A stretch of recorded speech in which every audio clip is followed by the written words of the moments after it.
પત્ની કે કેવું શાક બન્યું છે? પતિ કે બહુ સારું બન્યું છે. અચ્છા. ઓલી કે આપણો દીકરો તો એમ કે છે કે જરાય સારું નથી બન્યું. પતિ કે ઈ બિચારો ભોળો યુવાન છે, હજી એના લગ્ન નથી થયા, એને હજી ખબર નથી કે ક્યાં શું જવાબ દેવાય. આપણે ત્યાં માણસો બે રમત ખૂબ સારી રીતે રમી જાણે. અચ્છા. એક તો જ્યાં હક ઈસાની વાત આવે ત્યાં કબડ્ડી રમે, અને જ્યાં જવાબદારી આવે ત્યાં ખો રમે. જો પત્ની નું નામ શીલા હોય, અચ્છા, અને પતિ નું નામ અજીત હોય, ઠીક હે, તો ઈ શીલાજીત તરીકે ઓળખાય કે નહીં? કોકના એક્ટિવામાં 3 જણીઓ બેહીન જાતી હોય, પાછું સ્ટેટસ માં લખે કે સિંહણ તો એકલી જ શોભે. તું રેવા દે બેન.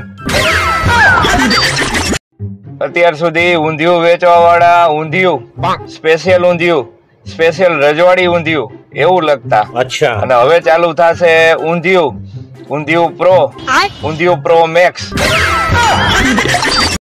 પુરુષોના જીવનમાં કેટલી સમસ્યા હોય છે સાહેબ.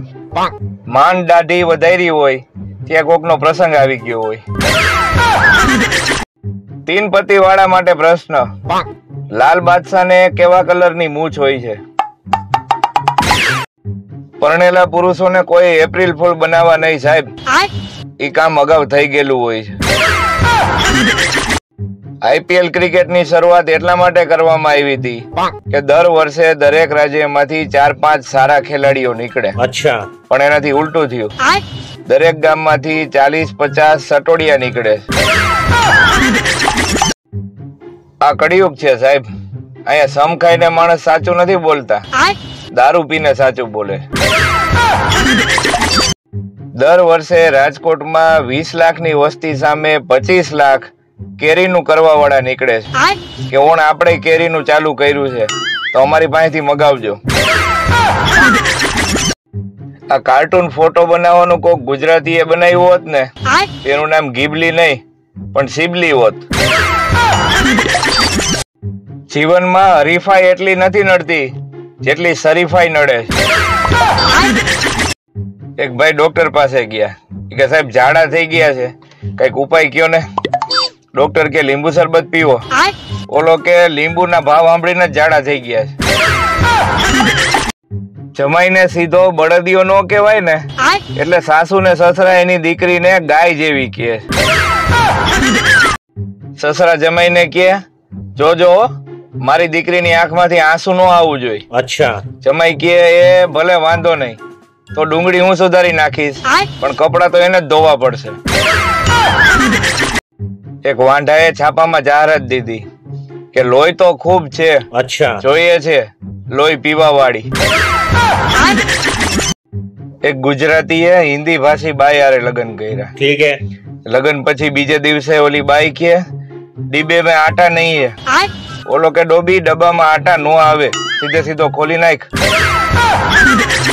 સૌથી મોટી અંધશ્રદ્ધા: લગ્ન કરાવી દો, છોકરો સુધરી જાય. છોકરી વાળા કે અમારી દીકરી BA છે. અચ્છા. તો છોકરા વાળા કે અમારે BA એવી જ જોઈ છે, માથા ભારે અમારે નો હાલે ભાઈ.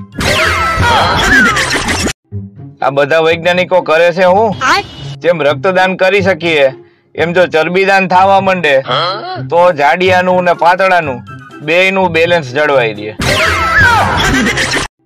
પત્નીએ પતિને ફોન કર્યો કે ક્યાં છો? ઓલો કે બાઇક ઉપરથી પડી ગયો છું, એક્સિડન્ટ થયું છે. ઓલી કે વાંધો નહીં, પણ જોજો ટિફિન આડું નો થઈ જાય, દાળ ઢોળાઈ જાય નકર.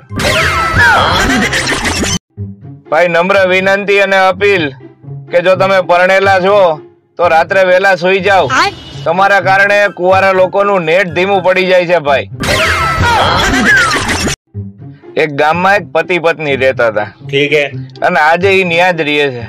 અને હું તો કહું ભલે રહેતા, આપણે હું કામ આખા ગામની પંચાયત કરવી જોઈએ ભાઈ.